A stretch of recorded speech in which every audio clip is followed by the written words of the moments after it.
Unraveling the Mysteries of Snore, a guide for English learners. Hello everyone, welcome back to our channel. Today, we have a fascinating topic to delve into. We're going to explore the meaning and use of the word snore. Whether you're a beginner or an advanced English learner, understanding this word is key to mastering the language. So, let's get started and demystify snore together. Snore is a verb, and it describes the sound a person makes while sleeping. This sound is usually loud and harsh, caused by the vibration of the respiratory structures due to obstructed air movement during breathing.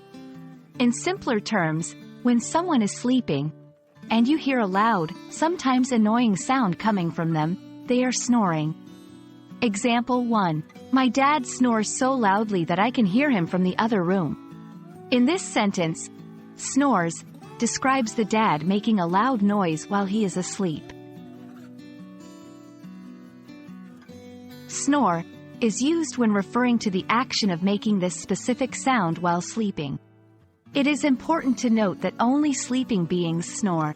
So, you wouldn't use snore to describe a similar sound made by a machine or anything else that isn't alive.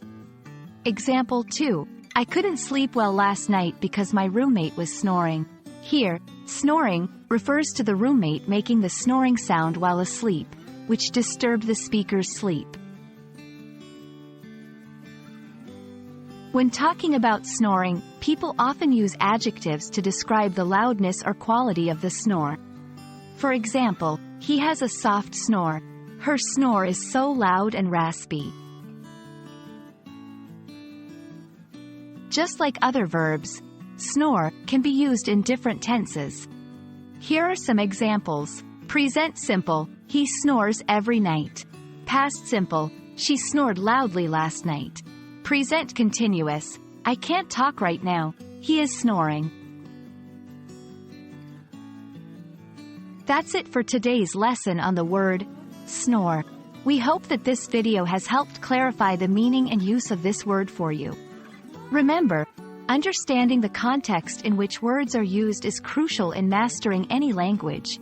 And today, you've taken one more step in your English learning journey. Don't forget to practice using snore in sentences to solidify your understanding. If you found this video helpful, give it a thumbs up, share it with your friends, and don't forget to subscribe for more content like this. Happy learning, and see you in the next video.